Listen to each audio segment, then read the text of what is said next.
নমস্কার বন্ধুরা, মালা রান্না বান্নাতে সবাইকে স্বাগত। আজকে আমি বানাবো আমার খুব পছন্দের একটা মিষ্টি, যেটা হলো ছানার জিলিপি। এই মিষ্টিটা বানানো খুব সোজা আর খেতে কিন্তু দুর্দান্ত হয়। মিষ্টিটা বানানোর জন্য আমি এখানে নিলাম 100 গ্রাম ছানা। এটা কিন্তু পনির দিয়েও করা যাবে। এই ছানার মধ্যে আমি দিয়ে দেবো 3 চামচ ময়দা, 2 চামচ সুজি, 1 চামচ চিনি, আর লাস্টে দিয়ে দেবো এই যে 1 চুটকি বেকিং সোডা। সব উপকরণগুলোকে একত্রে একটু মেখে নেব। আমরা এর মধ্যে কিন্তু কোনো রকম জল ব্যবহার করব না, জল ছাড়াই এরকম ভাবে মাখবো আর লাস্টে একটা ডোয়ের মতন তৈরি হয়ে যাবে। ছানা কিন্তু একদমই ড্রাই হয় না, ওর মধ্যে অল্প পরিমাণে জল থাকে, ওর দ্বারাই উপকরণগুলো মাখতে মাখতে মিলেমিশে ডোয়ের মতন হয়ে যাবে। এরকম হালকা হাতে ম্যাশ করলে দেখা যাবে 1.5 থেকে 2 মিনিটের মধ্যেই কিন্তু ছানা আর পাত্রে লেগে থাকবে না। এটা আসলে আমরা রুটি বানানোর জন্য যে আটা তৈরি করি ঠিক ওইরকমই হয়ে যাবে। আচ্ছা, ডোটা কিন্তু আমাদের এখানে তৈরি হয়ে গেছে।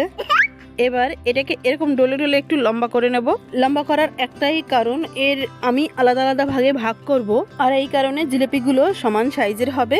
আচ্ছা, এইবার আমি ডোয়ের একটা টুকরো নিয়ে নেব, আবার আমি এই টুকরোটাকে রোল করব। জিলিপির শেপ দেওয়ার জন্য প্রথমে রোল করে নিতে হবে। রোলটাকে ধরে ঘুরিয়ে এরকম ভাবে একটা জায়গায় নিয়ে গিয়ে মিশিয়ে দেব, আর কি সুন্দর জিলিপি আমাদের তৈরি হয়ে গেল।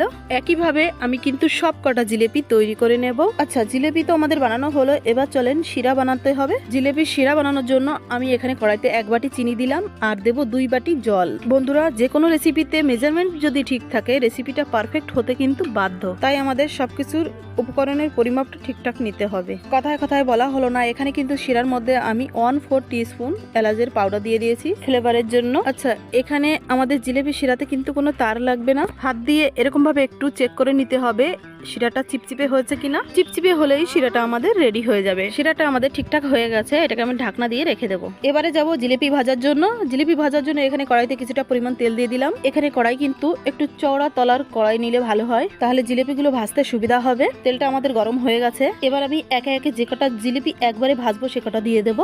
এইখানে যে 3টে জিলিপি আমি পাল্টে দিলাম, এই 3টে জিলিপি কিন্তু সবার প্রথমে দিয়েছিলাম, যার কারণে 3টে জিলিপি কিন্তু এক সাইড ভাজা হয়ে গেছে। আর গ্যাসের ফ্লেম কিন্তু লো টু মিডিয়ামের মধ্যে রাখতে হবে, তাহলে এই জিলিপিটা ঠিকঠাক ভাবে ভাজা হবে। অনেক সময় দেখা যায় হাতের সময় কম, যার কারণে গ্যাসের ফ্লেমটাকে হাইতে করে দেওয়া হয়। তাতে কি হয়, কালার তো এসে যাবে কিন্তু জিলিপিটা ভালো করে ভাজা হয় না। যাই হোক, জিলিপিটা ভাজতে কিন্তু খুব বেশি সময় লাগবে না। লাস্টে দেওয়া জিলিপি দুটোকেও আমি একই রকম ভাবে পাল্টে দেবো। আর প্রথমে যে 3টে পাল্টে দিয়েছিলাম ও 3টে কিন্তু ভাজা হয়ে গেছে, আর তেল থেকে তুলে নিলাম। একই রকম ভাবে কিন্তু আমি সবকটা জিলিপি ভেজে নেব। আর এখানে শিরা কিন্তু পুরোপুরি ঠান্ডা হয়ে যায়নি, এখনো অল্প অল্প গরম আছে। সঙ্গে সঙ্গে জিলিপিগুলোকে আমি শিরার মধ্যে দিয়ে দেবো। ঢাকনাটা কভার করে আমি 1 ঘন্টার জন্য জিলিপিগুলোকে রেস্টে ছেড়ে দেবো। 1 ঘন্টা পরে ফিরে আসলাম, আর জিলিপিগুলোর রস খেয়ে ডবল হয়ে গেছে। খেতে অপূর্ব স্বাদের এই জিলিপি বন্ধুরা একবার হলেও বাড়িতে তৈরি করবেন, তাহলে এই ছানার জিলিপির যে আসল স্বাদ সেটা কিন্তু পাবেন। কারণ বন্ধুরা, দোকানের ছানার জিলিপি ছানা কিন্তু থাকে না, থাকে শুধু ময়দা। আচ্ছা, আমি এখানে